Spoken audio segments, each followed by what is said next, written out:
Hello everyone, welcome to study I Q. और आज के इस लेक्चर के अंदर हम डिस्कस करने जा रहे हैं हमारा सेट 6 जिसको लेके आ रहा हूं मैं। मेरा नाम है डॉक्टर विपिन गोयल। सो ये बेस्ट 500 की हमारी सीरीज़ चल रही है। सो इसको आप इंजॉय कीजिए घर पे बैठ के। बाकी आप मुझे फॉलो कर सकते हैं आप सोशल मीडिया के ऊपर। This is my Facebook link, this is my Instagram link. यहाँ पे अपने डाउट्स, अपने एग्जाम पेपर वगैरह आप सेंड कर सकते हो। And this is my Gmail ID link. और टेलीग्राम ग्रुप को आप ज्वाइन करना मत भूलें। इसके ऊपर सारे लेक्चर जितने भी शेयर होते हैं मेरे द्वारा शेयर किए जाते हैं, सिर्फ और सिर्फ मेरे लेक्चर शेयर होते हैं यहाँ पे। इससे आपको सारी नोटिफिकेशन मिलती जाएगी। डॉक्टर विपिन गोयल आपको ज्वाइन कर लेना है टेलीग्राम के ऊपर। And this is my Twitter link, यहाँ पे भी आप मुझे फॉलो कर सकते हैं। एंड जीएस कोर्स आप परचेज कर सकते हैं। कल वैसे लास्ट डेट थी बट हमने डिस्कस किया तो अभी आप जो है कोर्स जो है अभी भी परचेज कर सकते हैं। नीचे आपको लिंक मिल जाएगा डिस्क्रिप्शन और कमेंट सेक्शन में। ऐप डाउनलोड कीजिए, VIP 500 कूपन कोड यूज़ कीजिए। बहुत बच्चों की डिमांड थी तो हमने कूपन कोड अभी भी ऑन करके रखा हुआ है। बाकी अगर आप किसी भी स्टेट एग्जाम की तैयारी कर रहे हैं, SSC, रेलवे और डिफेंस एग्जाम की तैयारी कर रहे हैं, तो आपको ये कोर्स बहुत बेनिफिट देगा। और इसके अंदर जो है हमारे 250 प्लस लेक्चर्स हैं। PDF आपको हर लेक्चर की मिलेगी, डाउनलोड ऑप्शन में आपको मिलेगा और 2 साल तक आप इन वीडियोस को देख सकते हो घर में बैठ के। आराम से पढ़िए, कोई चिंता करने की ज़रूरत नहीं है, सब चीज़ क्लियर होती जाएगी आपको। तो देखिए जी, आज हमारे स्क्रीन के ऊपर पहला क्वेश्चन क्या कहता है। क्वेश्चन कहता है कि इनमें से कौन सा ऐसा ब्रिटिश इंडिया के अंदर गवर्नर जनरल था जिसने ट्रिपल अलायंस बनाई थी, किसके अगेंस्ट? टीपू सुल्तान के अगेंस्ट। तो टीपू सुल्तान जो है मैसूर से बिलोंग करते हैं। टीपू सुल्तान के अगेंस्ट किसने ट्रिपल अलायंस बनाई थी? ट्रिपल अलायंस का मतलब 3 लोग इसके अंदर आए थे। और वो कौन कौन से थे? एक थे इंग्लिश थे, और एक थे आपके इंग्लिश थे, निज़ाम थे और मराठास थे। तो इन तीनों को मिल के एक ट्रिपल अलायंस बनती है। और इसको अगेंस्ट किसके किया? इनको अगेंस्ट किया टीपू के साथ, टीपू सुल्तान के साथ। अब बात यह है कि अंग्रेज पूछ रहे हैं कि इसमें अंग्रेज कौन था, तो वो हैं इनमें से लॉर्ड कॉर्नवालिस। लॉर्ड कॉर्नवालिस ने ट्रिपल अलायंस बना के टीपू सुल्तान को हराया था। और प्लस एक चीज़ और आपको मैं बताता हूँ टीपू सुल्तान के बारे में। टीपू सुल्तान की जो कैपिटल थी that is the Srirangapatnam, Srirangapatnam. And one more thing is कि जो आपको याद रखनी है टीपू सुल्तान के बारे में, तो ये जैकोबियन जो है आपका फ्रेंच क्लब था उसका एक मेंबर था। और प्लस एक और याद रखिए चीज़ आप कि जो लॉर्ड कॉर्नवालिस हैं, इनको हम कहते हैं father of civil services in India. Civil सेवाओं के जनक इंडिया के अंदर कौन है? वो है लॉर्ड कॉर्नवालिस। अगर उन्होंने पूछा कि ऑल इंडिया सर्विसेज के जनक कौन है इंडिया में, ऑल इंडिया सर्विसेज के, तो उसका आंसर आपने लगाना है ऑल इंडिया सर्विसेज के जनक जो हैं वो हैं वल्लभ भाई पटेल। ध्यान रखिए इस चीज़ को। सिविल सर्विस पूछा तो लॉर्ड कॉर्नवालिस, और अगर ऑल इंडिया पूछा तो वल्लभ भाई पटेल। बाकी लॉर्ड मिंटो जो बिलोंग करते हैं मॉरले मिंटो रिफॉर्म 1909 के अंदर, जब जो है के लिए कम्युनिज्म के लिए कम्युनल जो है आपके हिंदू मुसलमान वाली बातें करी थी, तो लॉर्ड मिंटो उस टाइम पे थे। लॉर्ड वेलेस्ले, इन्होंने जो चलाया था सब्सिडरी अलायंस चलाई थी, सहायक संधि चलाई थी 1798 के अंदर। और जो है Nizam of Hyderabad was the first जिन्होंने साइन किया था। वॉरेन हास्टिंग, ये वो ही पर्सन है जो गवर्नर जनरल बंगाल के पहले बने थे। तो आंसर इस क्वेश्चन का ए ऑप्शन, कॉर्नवालिस। इनमें से ऐसी कौन सी ब्रांच है सॉइल साइंस की जो डील करती है जो भी सॉइल के ऊपर, मिट्टी के ऊपर लिविंग बीइंग रहता है? कहने का मतलब ये है कि सॉइल साइंस की ऐसी कौन सी स्टडी है जिसके अंदर जो है अगर कोई जीवित व्यक्ति है सॉइल के ऊपर, उसको हम क्या कहते हैं? पहली बात तो अगर मैं कहूँ कि सॉइल की स्टडी को क्या कहते हैं, तो सॉइल की स्टडी को हम कहते हैं पीडोलॉजी। क्या कहते हैं हम? पीडोलॉजी कहते हैं। बट क्वेश्चन क्या है कि सॉइल के ऊपर लिविंग बीइंग्स की स्टडी को क्या कहते हैं? उसकी स्टडी को बोला जाता है it's edaphology. Edaphology, that means B is the correct answer, edaphology बोला जाता है। और प्लस यहाँ पे एक और वर्ड है एंड्रोलॉजी। एंड्रो वर्ड होता है मेल के लिए हम वर्ड यूज़ करते हैं, और लॉजी मतलब स्टडी। तो यहाँ पे ऐसी फिजियोलॉजी और साइंस की ब्रांच जो मैन के लिए जो पर्टिकुलर डिजीज़ होती हैं और उनकी कंडीशन क्या होती है उसके बारे में डील करती है।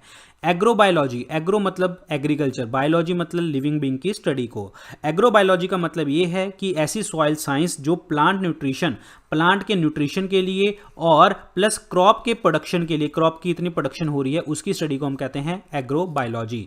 नेक्स्ट है डेस्मोलॉजी। डेस्मोलॉजी क्या होती है? जो कंसर्न रखती है लिगामेंट्स के साथ, ऐसी स्टडी जो लिगामेंट्स के साथ कंसर्न रखती है और बोन जो है लिगामेंट्स के साथ जो है कंसर्न रखती है, मेनली लिगामेंट्स के साथ, ठीक है। तो लिगामेंट डेस्मोलॉजी उसको कहते हैं। अब बात यह है कि लिगामेंट्स क्या होते हैं? लिगामेंट्स वो होते हैं जो बोन से बोन को जोड़ते हैं, जो हड्डियों के बीच में जो जुड़ी होती हैं दो हड्डियां, वो लिगामेंट के साथ जुड़ी होती हैं। अगर उसने पेपर में पूछ लिया कि टेंडन क्या होते हैं, what are the tendons, tendon क्या होते हैं? जो बोन, हड्डी और मांसपेशी को जोड़ती है, बोन और मसल को जोड़ने वाला क्या होता है? टेंडन होता है। तो आंसर इस क्वेश्चन का क्या बनेगा? B option, edaphology.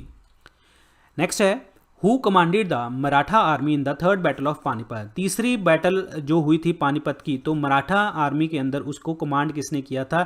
ये पिक्चर किसकी आपको नजर आ रही है? ये पर्सन है सदाशिवराव भाऊ। तो आंसर इज सी ऑप्शन। अभी आपने देखी भी होगी पानीपत की थर्ड बैटल वाली लड़ाई आई थी जिसमें जो है अर्जुन कपूर ने रोल प्ले किया था सदाशिवराव का। और से ये जो लड़ाई हुई थी 1761 के अंदर हुई थी, और ये 1761 के अंदर जो लड़ाई हुई थी मराठा और अहमद शाह अब्दाली के बीच में हुई थी, अहमद शाह अब्दाली के बीच में हुई थी। और इसमें अहमद शाह अब्दाली जीता था और मराठास हारे थे। अब पहली बैटल ऑफ पानीपत जो हुई थी वो 1526 ईस्वी में हुई थी, और बाबर और इब्राहिम लोदी की लड़ाई हुई थी जिसमें बाबर जीता था। फिर हुई थी 1556 में, ये किसमें हुई थी? अकबर और हेमू के बीच में, और इसमें अकबर जीता था। तो आंसर इस क्वेश्चन का क्या बनेगा जी? Sadashivrao Bhau, that is third option. Next question देखिए क्या कहता है। A close economy is a kind of economy in which. देखिए मैं हमेशा एक बात बोलता हूं, जब भी क्लोज्ड वर्ड का मतलब आ गया एक बंद, अगर ओपन वर्ड का मतलब आ गया तो खुला, ठीक है। सो हम कहते हैं कि देश में अगर ओपन इकोनॉमी है, मैं हमेशा इसको एग्जांपल लेता हूं मार्केट को लेके एग्जांपल लेता हूं। मार्केट मतलब जहां पे हम नॉर्मल सामान खरीदते हैं, बंद कर लेते हैं, ठीक है, खरीदते बेचते हैं। तो अगर हम कहें कि मार्केट ओपन है, तो मार्केट ओपन का मतलब दुकानें खुली हुई हैं, तो जिसमें सेल और परचेज दोनों हो रहा है। तो क्लोज्ड अगर मार्केट है तो उसका मतलब सेल और परचेज वहां पे नहीं हो रहा। तो इकोनॉमी वर्ड यूज किया है, किसी देश के बारे में बात कर रहा है, तो इसका मतलब ऐसा देश जहां पे ना तो एक्सपोर्ट होता है, ना इंपोर्ट होता है, ना आयात होता है, ना निर्यात होता है, उसको हम क्या कहते हैं? क्लोज्ड इकोनॉमी कहते हैं। और अगर उन्होंने पूछ लिया कि हाँ भाई जहां पे ट्रेड होता है, इंपोर्ट एक्सपोर्ट होता है, तो उस कंट्री की इकोनॉमी को हम क्या बोलते हैं? उस कंट्री की इकोनॉमी को हम ओपन इकोनॉमी वर्ड यूज करते हैं। ये आपको ध्यान रखना है। तो answer is D option. Next question देखिए जी, ऐसा कौन सा वेद है जो म्यूजिक के लिए बात करता है इंडियन टेक्स्ट के अंदर? तो ये है जी ये वाला वेद, दैट इज कॉल्ड सामवेद। तो आंसर क्या बनेगा जी? आपका सी ऑप्शन बनेगा। Samaveda is the correct answer. और सामवेद को पढ़ने वाला जो पंडित है उसको हम क्या कहते हैं? उद्गात्री कहते हैं। और सामवेद का जो उपवेद है, सामवेद का जो उपवेद है वो कौन सा है? गंधर्व वेद है। सो गंधर्व वेद किसके लिए बात करता है? अगेन आर्ट एंड म्यूजिक के लिए बात करता है। तो आंसर आपका क्या बन गया? C option. बट यहां पे मैं और भी बता देता हूं आपको कि सबसे पहले जो इंपॉर्टेंट वेद है वो कौन सा है? आपका ऋग्वेद है, जो आपका सबसे ओल्डेस्ट टेक्स्ट है। और एक इसका उपवेद है आयुर्वेद है, जो मेडिसिन के लिए बात करता है।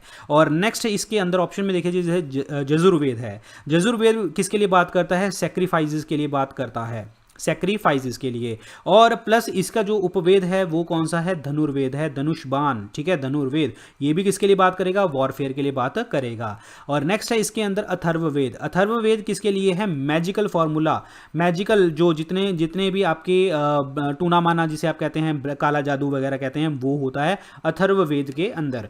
क्लियर। और प्लस एक चीज और आपको याद रखनी है कि अथर्ववेद का जो उपवेद है वो कौन सा है? अथर्ववेद का जो उपवेद है दैट इज कॉल्ड शिल्पवेद, शिल्पवेद, ठीक है, ये है शिल्पवेद। और शिल्पवेद किसके लिए बात करता है? शिल्पकारी यानी कि स्कल्प्टर के लिए बात करता है, यानी कि शिल्प वगैरह बनाने के लिए बात करता है। तो आंसर इस क्वेश्चन का सी ऑप्शन। बाकी यहां पे लिखा हुआ पुरुषुक्ता।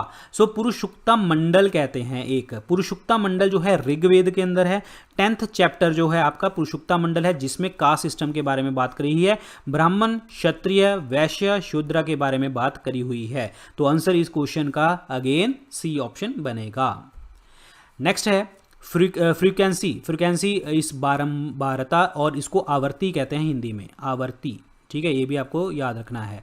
जो फ्रीक्वेंसी है उसको किस में मापा जाता है? फ्रीक्वेंसी होता किस में है? Velocity upon wavelength, v upon lambda, और इसकी यूनिट क्या होती हैं? Hertz, hz, that is hertz is the right answer. A option is the correct one. अब यहाँ पे मीटर पर सेकंड है, मीटर पर सेकंड किसके होते हैं? स्पीड की यूनिट होती है, स्पीड की, ठीक है, गति की यूनिट होती है। और रेडियन किसकी होती है? रेडियन होती है एंगल की। और वॉट किसकी होती है? ये होती है पावर की, ठीक है। तो आंसर इस क्वेश्चन का ए ऑप्शन बनेगा, Hertz is the correct answer. Who began the Faraizi movement, यानी कि फारेजी आंदोलन जो है वो किसने स्टार्ट किया था? ये जो आंदोलन था एक्चुअली बंगाली मुस्लिम्स ने स्टार्ट किया था, बंगाली मुस्लिम्स ने स्टार्ट किया था, और एक रिलीजियस रिफॉर्म मूवमेंट थी। और इसका मतलब क्या था कि जो अल्लाह ने ड्यूटीज़ दे रखी हैं उसके लिए आपका कंपल्सरी खड़े रहना, कि हाँ आपको वो चीज़ें माननी है। तो ये जो मूवमेंट स्टार्ट करी थी हाजी शरीतुल्लाह ने स्टार्ट करी थी, तो ए ऑप्शन क्या बनेगा? करेक्ट आंसर बन जाएगा A option, very very important, Haji Shariatullah. Next है, इनमें से कौन सा ऐसा कमीशन है, कौन सा ऐसा आर्टिकल है जो फाइनेंस कमीशन के लिए बातें करता है, यानी कि वित्त आयोग के लिए बातें करता है? तो वो बात करता है आर्टिकल 280। आर्टिकल 280 के अंदर जो है वित्त कमीशन के बारे में बात करी गई है। अभी हमारा 15th फाइनेंस कमीशन चल रहा है, NK सिंह जो है इनके चेयरपर्सन है। और जो फाइनेंस कमीशन है ये 5 साल के लिए चुना जाता है। इसके अंदर 5 मेंबर ही होते हैं जिनको नॉलेज होती है फाइनेंस के लिए, पैसे के लिए नॉलेज होती है। और प्लस एक चीज़ और बताता हूँ कि फाइनेंस कमीशन का जो काम होता है कि सेंटर और स्टेट के बीच में जितना हमारा टैक्स कलेक्ट होता है, सेंटर और स्टेट में डिवीजन करना, वो किसका काम होता है? फाइनेंस कमीशन का काम होता है। ये आपको याद रखना है। तो article 280 is the right answer. But यहाँ पे देखिए जी, यहाँ पे ऑप्शन और मैं बता देता हूँ कि यहाँ पे मैंने लिख भी दिया है। आर्टिकल 269 क्या होता है कि ऐसे टैक्स जो सेंटर लगाती है, यूनियन लगाती है, बट स्टेट्स को दिए जाते हैं, वो आर्टिकल 269 होता है।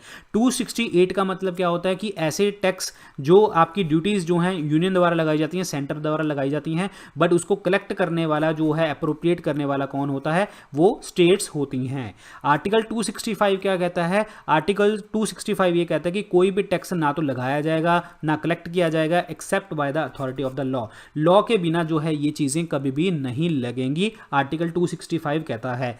इस क्वेश्चन को, इसके आंसर जो साथ में मैंने दिए हैं, इसका रीजन सिर्फ ये है कि आपको ढंग से थोड़ा सा समझ आ जाए। 269 268 में कंफ्यूज मत हो जाना, 265 भी इंपॉर्टेंट है, मतलब चारों के चारों आर्टिकल बड़े इंपॉर्टेंट है, इसीलिए यहां पे लिखे गए हैं। तो answer is A option, article 280 is the finance commission. Next है, इनमें से कौन सा ऐसा चोला एम्परर है जिन्होंने अपनी डॉटर को ऑफर किया मैरिज के लिए? किसके साथ? चालुक्य, इट्स विमलादित्य, चालुक्य विमलादित्य के साथ जो है शादी करवाई थी। तो वो पर्सन कौन थे? वो थे राजा राजा। कौन थे? राजा राजा। राजा राजा उन्होंने अपनी डॉटर जो है दैट इज इट्स कुंदावी, इन्होंने जो है शादी किसके साथ करवाई? चालुक्य विमलादित्य के साथ करवाई। ठीक है, तो answer is D option, Raja Raja. Next question देखिए, जो ब्रीदिंग रेट होता है जब हम सांस लेते हैं रेस्ट पोजीशन के ऊपर, तो हम कितनी बार सांस लेते हैं? ठीक है, पहली बात तो ब्रीदिंग रेट को मेजर करने वाला जो मीटर होता है, इंस्ट्रूमेंट होता है, वो होता है स्पायरोमीटर। क्या होता है? स्पायरोमीटर।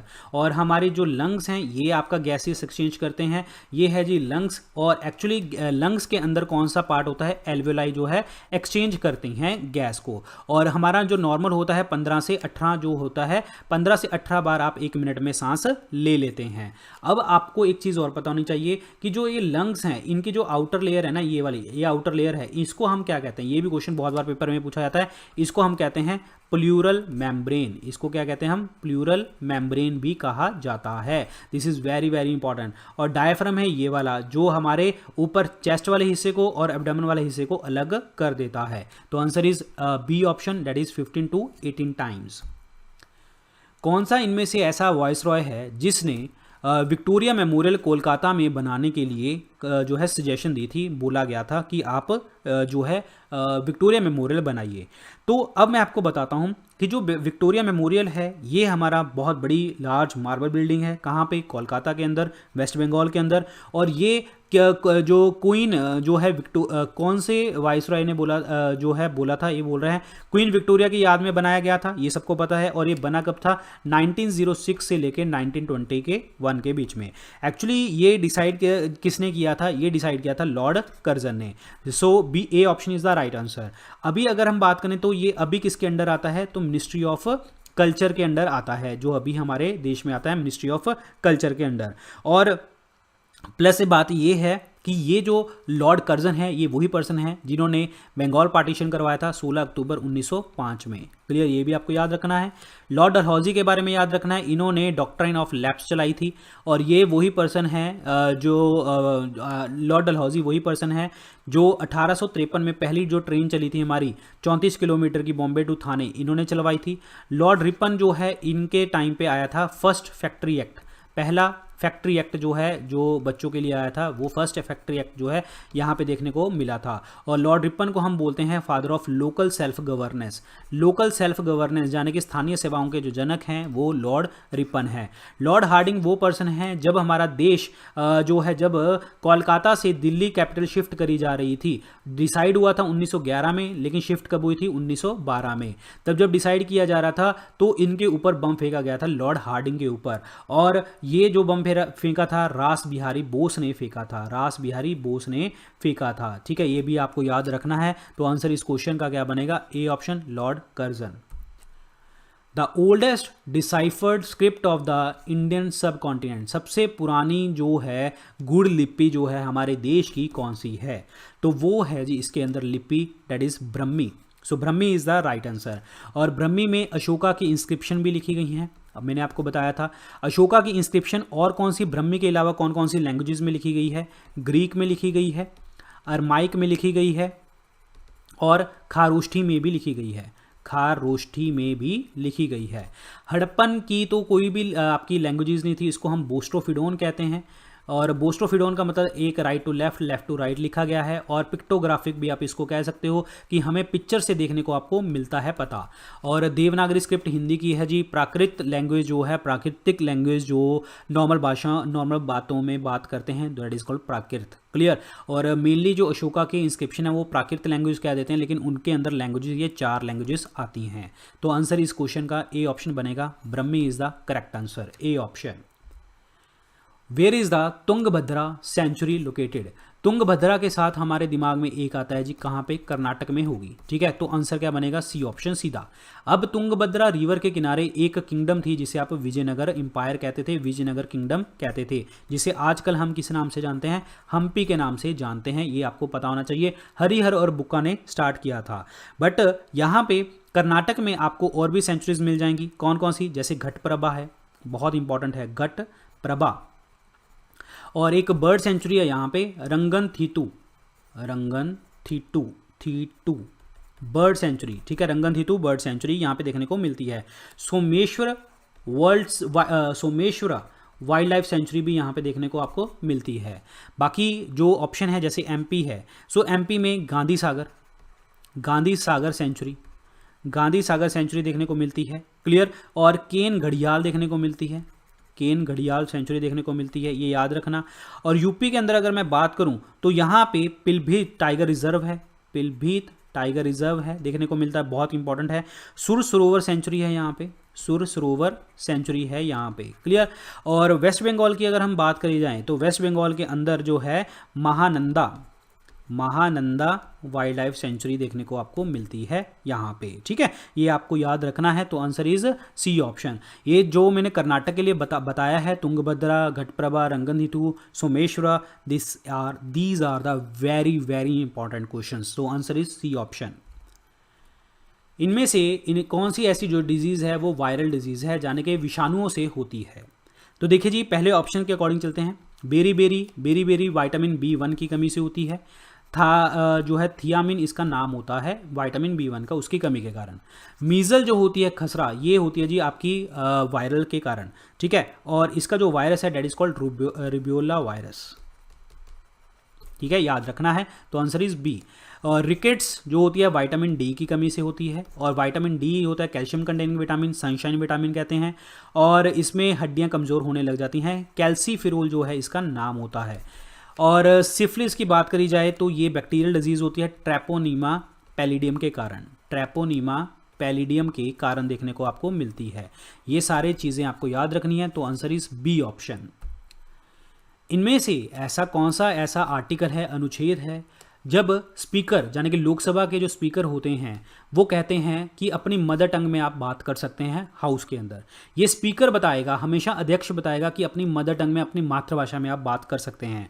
तो ये किस आर्टिकल में लिखा गया है? आर्टिकल 120A के अंदर लिखा गया है, 120 ए कॉलम के अंदर लिखा गया है। तो answer is C option.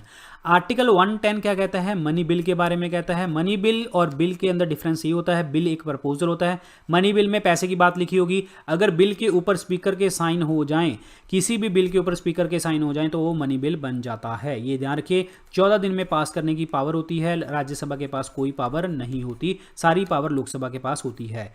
Article 122 की अगर मैं बात करता हूं कि जो भी पार्लियामेंट में मीटिंग्स चल रही होती है, जो भी सारा काम चल रहा होता है, तो उसमें कोर्ट जो है बिल्कुल इंटरफेयर नहीं कर सकती। Courts can not be inquire into the proceedings of the parliament, ध्यान रखना। आर्टिकल 126 की अगर मैं बात करूं तो वो क्या कहता है कि ये कहता है appointment of the chief justice.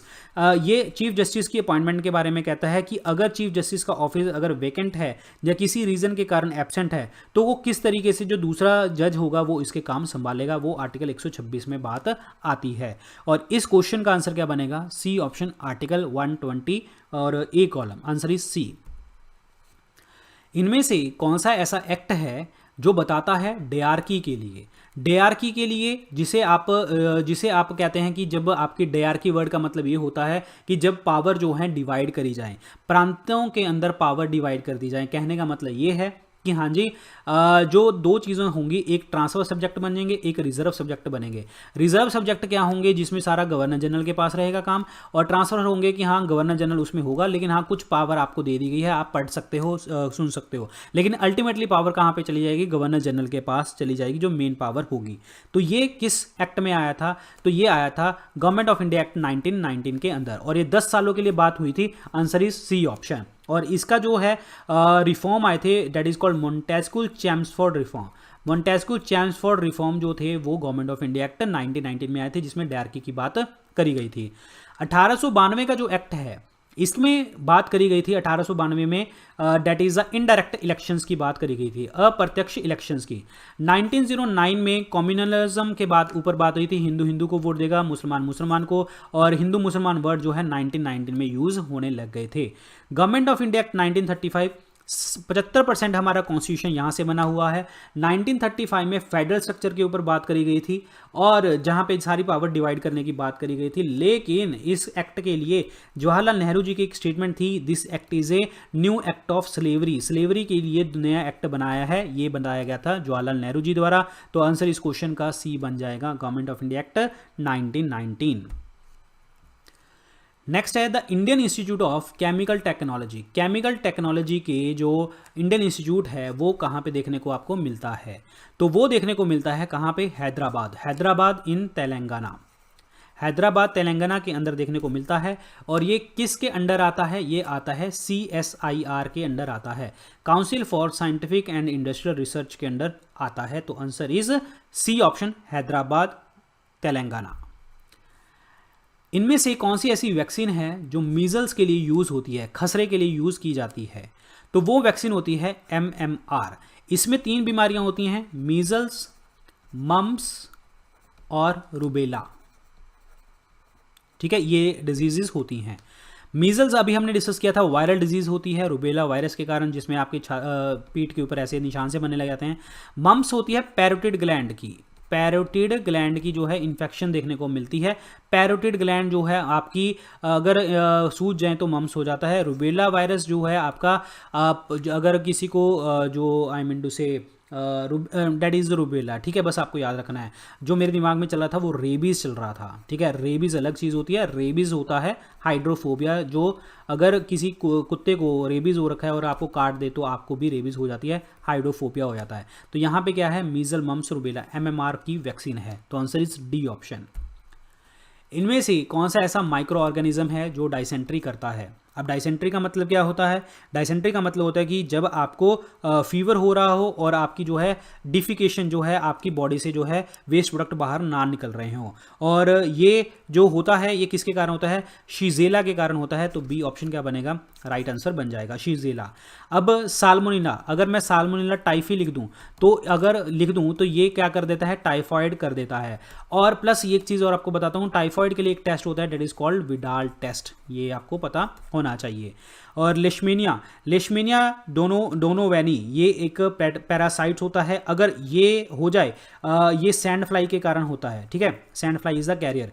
लेशमेनिया donovani जो होगा तो एक्चुअली ये क्या कर सकता है? एलिफेंटिस, जो आपकी जो टांग है ना वो मोटी हो जाएगी, एलिफेंटियासिस कॉज करता है।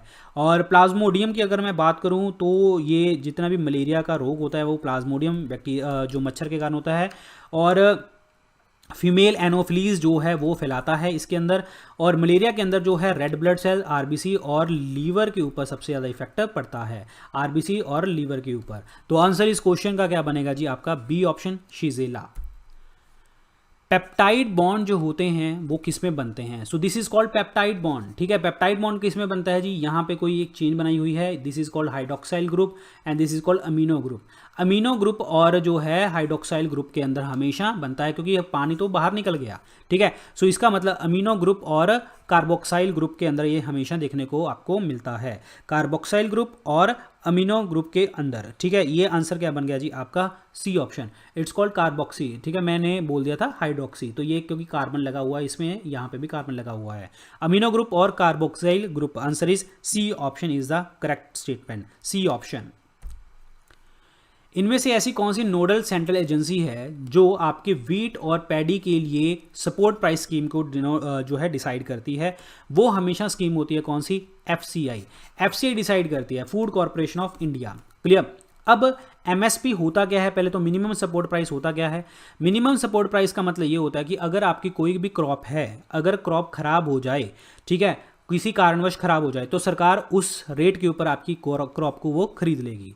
बाकी डिपेंड करता है, अगर क्रॉप अच्छी होगी तो आपके ऊपर डिपेंड करता है सरकार को बेचनी है या फिर एक प्राइवेट पर्सन को बेचनी है। तो minimum support price government decide करती है, क्लियर, ये ध्यान रखना। और गवर्नमेंट में कौन करता है? Commission on agriculture and cost price, commission on agriculture and cost price जो है डिसाइड करती है। तो आंसर इज एफसीआई। अब एफसीआई के अगर मैं बारे में बात करूं तो एफसीआई के जो हेडक्वार्टर हैं वो कहाँ पे हैं? न्यू दिल्ली के अंदर हैं। एफसीआई बना कब था? 1965 में। पहले चेन्नई हेडक्वार्टर थे, अब न्यू दिल्ली के अंदर हेडक्वार्टर हैं। नेक्स्ट है नेस्कॉम। नेस्कॉम का मतलब क्या है? National association of software services and companies, national association of software and services companies, जिसके हेडक्वार्टर कहाँ पे हैं? नोएडा उत्तर प्रदेश के अंदर हैं। नाफेड बहुत बहुत इंपॉर्टेंट है, नाफेड बड़ा इंपॉर्टेंट है, national agriculture cooperative marketing federation, national agriculture cooperative marketing federation जो है इसके नाम है। और ये 1958 में ये जो है बना था और इसके हेडक्वार्टर भी कहाँ पे हैं? न्यू दिल्ली के अंदर इसके हेडक्वार्टर हैं, ये आपको याद रखना है। सो आंसर इस क्वेश्चन का क्या बन गया जी? आपका that is D option, FCI. Sickle cell anaemia जो होता है वो किसके कारण होता है? पहले तो आपको बता दूं कि sickle cell anaemia is this one, जिसमें क्या होता है कि आरबीसी जो सेल होते हैं वो राउंड होते हैं और या फिर बायोकॉनकेव होते हैं, इस तरीके से राउंड और बायोकॉनकेव होते हैं। लेकिन क्या होता है कि ये सिक्कल सेल बनने लग जाते हैं इस तरीके से, ठीक है। और मैं सिक्कल को हमेशा समझता हूँ द्राती, इस तरीके से मैं सोचता हूँ, ठीक है, जो मैं आपको याद करवाने के लिए बताता हूँ। हमेशा द्राती वर्ड से आपको याद होगा। तो इसमें क्या होगा कि द्राती है तो आरबीसीज का जो लाइफ स्पैन है, वैसे तो आरबीसीज का लाइफ स्पैन 120 दिन होता है, तो ये 120 दिन से पहले ही कटते जाते हैं, जिसके कारण जो है आरबीसीज की संख्या कम हो जाती है और पर्सन जो है जो डिजीज से मर सकता है। और ये अगेन जो है आपकी एक जेनेटिक डिजीज है, ये भी आपको पता होना चाहिए, जेनेटिक डिजीज है ये, क्लियर। और क्रोमोसोमल प्रॉब्लम आती है इसके अंदर। अब बात ये है कि सिक्कल सेल एनीमिया होता क्या है? इसमें फॉलिक एसिड की कमी हो जाती है? नहीं जी। लेवल ऑफ हीमोग्लोबिन अलग हो जाता है? नहीं, ऐसा भी कुछ नहीं है। आयरन की कमी हो जाती है? ऐसा भी कुछ नहीं है। और deficiency of the production of the less number of RBCs, बिल्कुल आंसर क्या बनेगा आपका? डी ऑप्शन, जिसमें आरबीसीज नंबर में बहुत सारे कम हो जाते हैं क्योंकि कटते जाते हैं। तो answer is D option. Next है, इनमें से इन बैटल्स को आपने सीक्वेंस के अंदर लगाना है, तो बताइए जी कौन कौन सी है। सो बैटल ऑफ चंदेरी हुई थी 1528 ईस्वी में। 1528 के अंदर। और ये किसकी लड़ाई थी? बाबर और मेदिनी राय, बाबर और मेदिनी राय की लड़ाई थी, क्लियर, जिसमें बाबर जीता था। बैटल ऑफ चौसा 1539 ईस्वी के अंदर हुई थी और इसमें लड़ाई हुई थी हुमायूं और शेरशाह सूरी की, जिसमें शेरशाह सूरी जीता था। और उसके बाद है बैटल ऑफ दोराहा। सो दोराहा की लड़ाई हुई थी 1532 के अंदर और इसके अंदर हुमायूं और किसकी लड़ाई हुई थी? इट्स महमूद लोदी की लड़ाई हुई थी और इसमें जीता कौन था? हुमायूं जीता था। बैटल ऑफ घाघर, सो घाघर की लड़ाई जो हुई थी बाबर की लास्ट लड़ाई थी और ये हुई थी 1529 के अंदर। और ये लड़ाई लड़ी गई थी जिसमें बाबर और जो है लोदी वंश के पर्सन थे सुल्तान महमूद के साथ जो है इनकी लड़ाई हुई थी, सुल्तान महमूद, और इनके सुल्तान नुसरत शाह के साथ भी लड़ाई हुई थी। नुसरत शाह, ये दोनों साथ में लड़ रहे थे। तो नुसरत शाह जो थे बंगाल से थे और ये सुल्तान मोहम्मद तो लोदी वंश से बिलोंग करता था। इसमें अगेन बाबर जीता था। तो लगा लो जी, पहली लड़ाई कौन सी होगी? पहले ए बनेगा, फिर दूसरा चौथा, फिर तीसरा, फिर दूसरा। 1 4 3 2, that means B is the correct answer. B statement is the right one. As per 2011 census female literacy rate जो है इंडिया के अंदर कितना है? फीमेल लिटरेसी रेट, पहली बात तो हमारे देश में टोटल लिटरेसी रेट है 74.04%, जिसमें अगर मेल की बात करी जाए तो 82.1% आपका जो है मेल कैटेगरी के अंदर आता है और 65.5 जो है कैटेगरी फीमेल कैटेगरी के अंदर आती है। और हमारे देश में जो पढ़े लिखों की जो तादाद है वो कैसे डिसाइड होती है कि भाई उसकी मिनिमम एज 7 साल होनी चाहिए और उसको एक साइन करते होने चाहिए। तो दिस इज द लिटरेसी, मतलब जो हमारे देश में बोलते हैं, और ये पर्सन कोई भी कर सकता है, ठीक है। बट अदरवाइज मैं आपको बता दूं यहाँ पे 65.5 लिखा है ना, अगर एग्जैक्ट पूछ ली जाए एग्जाम में तो 65.46 है, अगर एग्जैक्ट पूछ ली जाए, ठीक है। अब यहाँ पे एक चीज देखिए कि हाईएस्ट लिटरेसी रेट अगर पूछी जाए तो कहाँ पे देखने को मिलती है? हाईएस्ट लिटरेसी रेट देखने को मिलती है केरल के अंदर और दूसरा नंबर आता है मिजोरम का, ठीक है, मिजोरम का। अगर आपसे यूनियन टेरिटरी के बाद में पूछी जाए कि यूनियन टेरिटरी में सबसे ज्यादा जो है आपकी लिटरेसी रेट कहाँ पे है, तो लक्षद्वीप क्या बनेगा? आपका राइट आंसर बन जाएगा। अगर लोएस्ट की पूछी जाए कि सबसे ज्यादा लोएस्ट कहाँ पे है, तो लोएस्ट है कहाँ पे? बिहार के अंदर, बिहार के बाद अरुणाचल के अंदर, ठीक है, ये चीज ध्यान रखनी है। तो ये सारे आंसर आपको पता होने चाहिए लिटरेसी रेट के बारे में। तो आंसर क्या बनेगा? C option is the correct one. Next है पूरा मॉडल। पूरा मॉडल क्या है, ये किसने दिया था? पिक्चर देके आप समझ आएंगे। मिसाइल मैन ऑफ इंडिया जी ने दिया था। तो आंसर इसका क्या बनेगा? एपीजे अब्दुल कलाम। एपीजे अब्दुल कलाम जी ने 2010 के अंदर जो है ये पूरा मॉडल दिया था। पूरा मॉडल का मतलब क्या है? Providing urban amenities to the rural area. जो शहरी चीजें हैं वो गांव तक पहुंचा दो। बिल्डिंग्स, एजुकेशन, जॉब्स, सारा कुछ, इंडस्ट्रीज, सब कुछ गांव तक पहुंचा दो। जिससे क्या होगा कि गांव वाले लोग जो हैं शहरों में नहीं आएंगे, जिसके कारण अर्बनाइजेशन की जो प्रॉब्लम है जो शहरों में होती जा रही है वो नहीं होगी। क्राइम जो है आपका कम देखने को मिलेगा। पॉवर्टी जो है आपको कम देखने को आपको मिलेगी। गरीबी जो है कम देखने को मिलेगी। तो ये था पूरा मॉडल का कॉन्सेप्ट और ये दिया था एपीजे अब्दुल कलाम जी ने। तो answer is A option, missile man of India. बाकी यहाँ पे जो ऑप्शन है जैसे मनमोहन सिंह के बारे में हमें याद रखना है। LPG reform, liberalisation, privatisation, globalisation जब आए थे तो फाइनेंस मिस्टर मनमोहन सिंह थे और उस टाइम पे प्राइम मिनिस्टर कौन थे? That is PV Narasimha Rao थे, ठीक है, ये भी आपको ध्यान रखना है। तो answer is A option.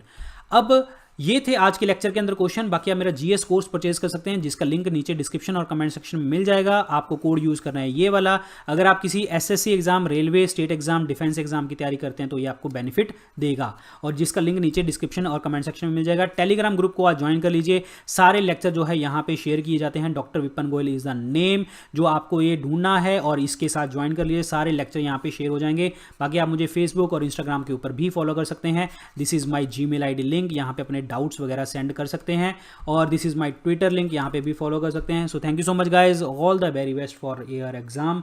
Good luck, take care. अच्छे से आप बैठ के घर पे पढ़िए। Thank you.